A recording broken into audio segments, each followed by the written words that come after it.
আসসালামু আলাইকুম। জেরুসালেমের আরও একটি নতুন ভিডিওতে আপনাদেরকে স্বাগতম। আমি আন্তরিকভাবে দুঃখিত যে আমিও আপনাদের জন্য অনেক দিন ধরেই ভিডিও নিয়ে আসতে পারিনি। আর তার মূলত কারণ হচ্ছে যে আমার মুরগি থাকা অবস্থায় বা ব্যাচ চলাকালীন অবস্থায় আমি কোথাও যাইতে পারিনি। আপনারা সবাই ভালো করে জানেন এই বিষয়গুলো। আর সে কারণেই হচ্ছে আমার কয়েকদিন শ্বশুরবাড়িতে থাকতে হয়েছে, আর তার পাশাপাশি আমার ফ্যামিলিকে নিয়ে একটু ঘোরাঘুরি একটু সময় স্পেন্ড করতে হয়েছে।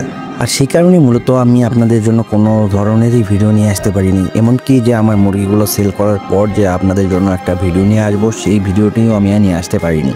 আজকের এই ভিডিওতে আমি আপনাদেরকে শুধু এটুকুই জানাবো যে আমার সবগুলো মুরগি আলহামদুলিল্লাহ সেল হয়ে গিয়েছে।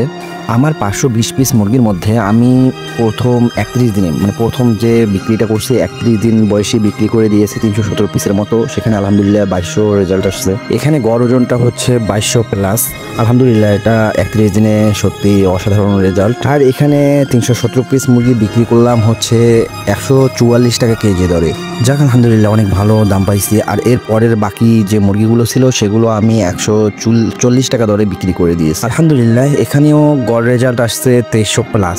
এখানে অর্থাৎ হচ্ছে যে আমি যে মুরগিটা 31 দিনে সেল করছি আর এটা হচ্ছে 34 দিন 35 দিনে সেল করছি। অনেক জায়গায় মুরগির দাম একটু উল্টাপাল্টা যাচ্ছে, বলতে কম যাচ্ছে আবার কোথাও কোথাও বেশি যাচ্ছে। আসলে এটা আপনারা একটু বুঝে শুনে বিক্রি করবেন, সবসময় দেখে শুনে। আমার মনে হয় আপনারা অন্ধকারে ঠিকঠাক মতো কোনো কিছু দেখতে পাচ্ছেন না, কারণ হচ্ছে ভাই হঠাৎই আমাকে রাত 11টার দিকে ফোন করে বলতেছে মুরগি লাগবে। আর সে কারণে ওই সময় হয়তো বা শুনলাম যে 32, 33, 34, 35 টাকার মতো দাম যাচ্ছিল, তবু আমাকে ওই আর কি 40 টাকা পর্যন্ত দিতে রাজি হয়েছে। ওনার ওই সময় একটু মুরগির প্রয়োজন বেশি ছিল, আর সে কারণে আলহামদুলিল্লাহ আমি দামটা পেয়েছি। আপনারা সবসময় বিক্রি করার আগে ভালো করে দাম যাচাই বাছাই করে তারপর বিক্রি করবেন। আমার এই ব্যাচের হিসাব নিকাশ A to Z কেমন লাভ হইলো কেমন টিকলো ইনশাল্লাহ এর পরের ভিডিওতে দিয়ে দেব।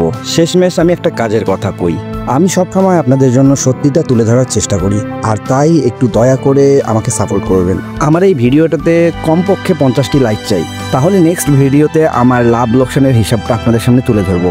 আর কারা কারা ভুট্টা ফার্মেন্টেশন চালাচ্ছেন, আপনাদের কীরকম রেজাল্ট আসতেছে একটু কমেন্ট বক্সে জানাবেন। আর কোন সমস্যা হলে তো কমেন্ট বক্স আছেই, প্রশ্ন করবেন, ইনশাল্লাহ আপনাদের সব প্রশ্নের উত্তর দিব। ভালো থাকবেন, সুস্থ থাকবেন, আল্লাহ হাফেজ।